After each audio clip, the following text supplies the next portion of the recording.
Hello, everybody. I am Drew Duncan, host of the Full Court Press MMA. Don't forget, you can always find me on social media. That is Facebook, Twitter, and Instagram, all at Drew Duncan 83.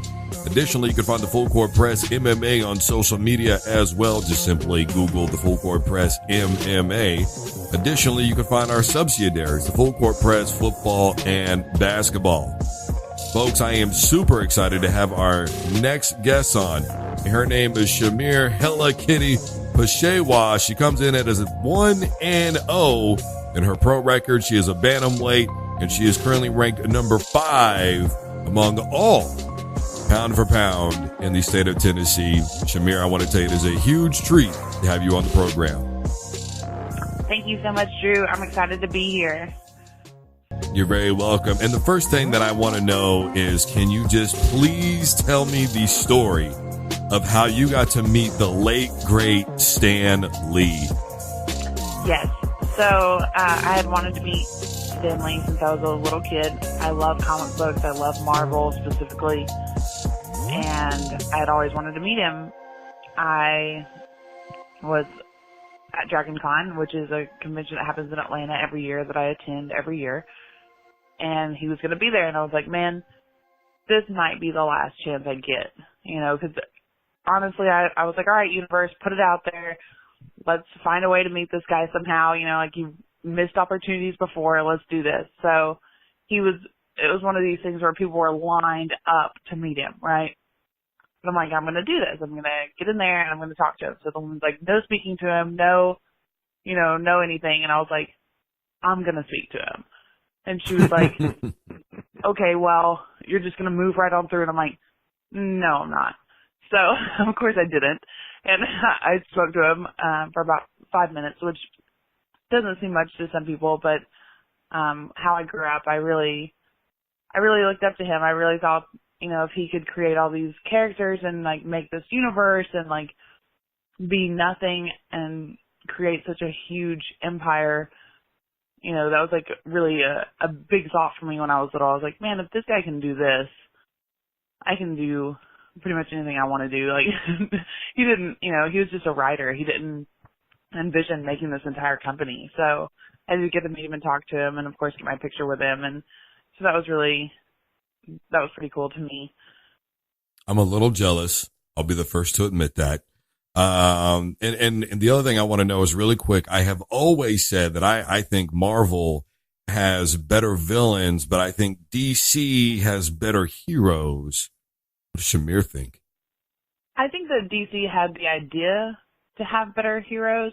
I don't think that DC as a company employs and treats writers the way they should be treated to create the connections that Marvel has created.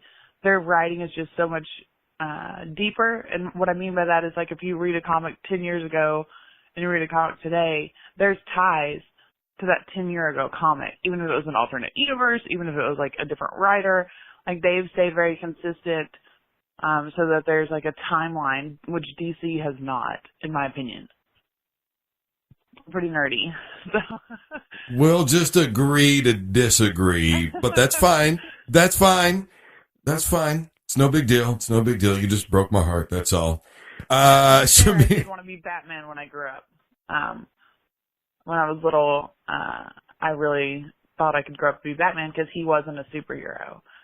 So I do love Batman. That's about as far as I go into the DC universe, but I do have quite a bit of a comic collection of Batman.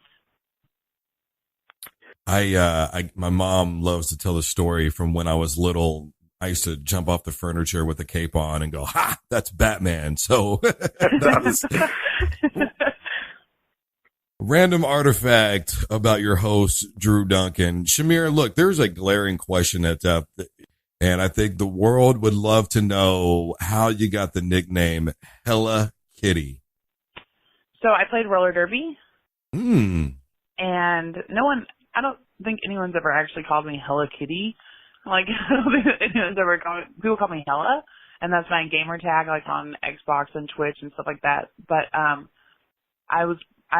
did not know how to skate, and I showed up because I got asked not to come back to the rugby practice. And so I was like, well, where do I go? You know, if I'm not if I can't play rugby, where do I go? And the woman was like, I think you should go play roller derby. And I was like, okay, well, I'll go see what it is. And I was like, I don't know how to skate. So when I was coming, people come up with nicknames to skate or alter egos or whatever. I love Hello Kitty. And I didn't want to be like Battle Ready Betty, like what if I sucked? What if I was the girl that like watched the track and like helped her teammates? Like what if I was like a support? What if I wasn't a bruiser, because I didn't know how to skate. I was like, I know what I can do off skates, but I don't know what I would do if you would skate on me. So I was teaching myself how to skate, and I kept looking at the roster. They had like this international roster, and I was like, I don't know what my name could be. And this Hello Kitty was not on it, but I was like, I don't know what my name could be. And I decided that I was going to be Hello Kitty, and I would put an anarchy over the O. It ended up being really good for me because I didn't wear like scary makeup or anything else. So a lot of little kids would be like, I love you. And so I made like a pretty cool fan base of like younger kids. But the cool thing about that is like they're all like 16 to 20 at this point, like in like where we are right now. And they come to the MMA fights and they still, I've never dropped Hello Kitty because I feel like it would be like almost like crapping on where I got my start in combat sports, So, and nobody calls me Hello Kitty. They call me Hella, but, I've never dropped it. I've never, taken it off my banners or my Facebook or anything because that's part of how I got to where I was doing MMA, so. You had a hella good fight against Natalie King, and I got to tell you, bloody and busted it all, and smiling while you were doing it. Very Mick Foley-esque, by the way. You ate some punches. I mean, you've got a hell of a chin. You were able to find a way to come away victorious by decision. What do you think the judges saw overall in your fight with Natalie King that propelled you to the victory? I definitely ate more punches. We were trying to do a thing called a crow hop. And it's like a crow hop kick. But she wouldn't come to the outside. So I was like, well, maybe I can bait her to come to the outside, and I wasn't able to. She also has like I believe it's 3 and 5 pro boxing fights. So her record is upside down in pro boxing, but still that's 8 pro boxing fights. So she did have that under her belt, and I knew that she was a boxer, so I knew she was going to hit hard. I mean, that's kind of like what you do in boxing.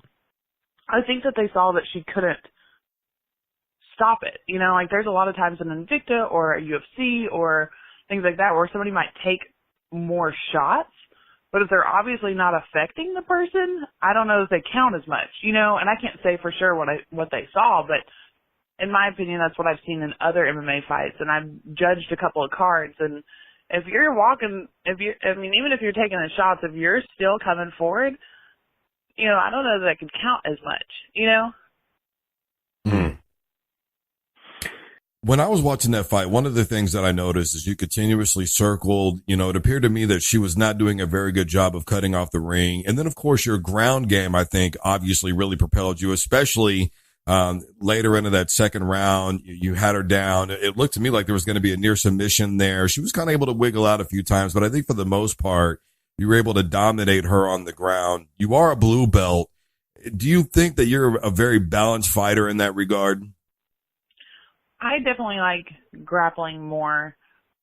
Before I had my surgery last year, I was strictly like, I'm just going to be a grappler. I had knee surgery in March of last year. That's why I haven't fought. I was like, I'm just going to be a grappler. I like getting people down on the ground. I like putting them there. And when I had knee surgery, there was a lot of things that I couldn't do for a little while, like be on my knee, And so I really kind of was like, okay, well, I'll just focus on striking. So I feel a lot more balanced now, oddly enough, after the surgery than I did beforehand. Our gym does not like give out belts. You can't like go a certain amount of time and get a stripe and then get another stripe and get a belt. So I feel like I'm a pretty well-rounded blue belt. Like I don't think that there's a lot of other blue belts who would be able to do, like impose their will on me, so to speak. Talking to Shamir Peshewa right here on the Full Court Press MMA. I am your host, Drew Duncan. Shamir, in addition to being a pro fighter, you're a lot of other things. You have a lot of other endeavors, the gym, additionally do a little bit of acting on the side. You're very active. You have a huge active lifestyle overall. But yet you seem like the type of person who still makes sure to find time for friends and family, your boyfriend, Caleb. I mean, how do you find the balance in taking on all these different things? And yet here you are still able to make sure to keep the people that are important to you as a forefront in your life. I think that goes back to mental space and mental growth. I really have to give everything to that person in front of me at the time. And Caleb probably does get the worst of that because I'm gone a lot. But when I'm with him, when I'm in this interview with you, I'm giving 100% of myself to that moment. When I'm training, I'm giving 100% of training. I try to really stay focused on the things that I'm doing. You know, sometimes at the gym, people will come up and be like, hey, can I get tickets for next week? And I'm like, yeah, but talk to me after class. I won't disrupt the energy of what's happening and the focus of what's happening for something else. So I think that helps me to be able to go and do the acting and not be like, oh, what's happening at the gym or what's happening here or what. I put all of that aside and I just focus on the thing that's happening that moment. It is a crazy lifestyle, but I believe that if you want to be the best, you have to work for it. I've never met anyone who was like a millionaire or great at something, like the best at something, and they weren't a little weird. so after meeting some of those people, I'm like, oh, I'm okay. You know, like that's all right. You know, like I just want more for myself than other people do, and I'm in no way of dissing anyone. I think I always say, like, if people want a nice domesticated life, a nice self life, that's perfect for them. You know, like do you. But I've never wanted a life that did not have challenges and obstacles and that was not hard. I grew up really rough, so I don't understand, like, you know, like where people are like, oh, I'm you know, content with where I am. I'm like, how do you do that? Like, if I'm like close to being great at something, I want to go to the next level. Like I'm not sure how people like get comfortable or get to where they don't want to do more. So I'm not sure if that answers your question completely, but you definitely have to be focused on the thing that you're doing at the time, or else I don't think that anyone could do as many things as I do.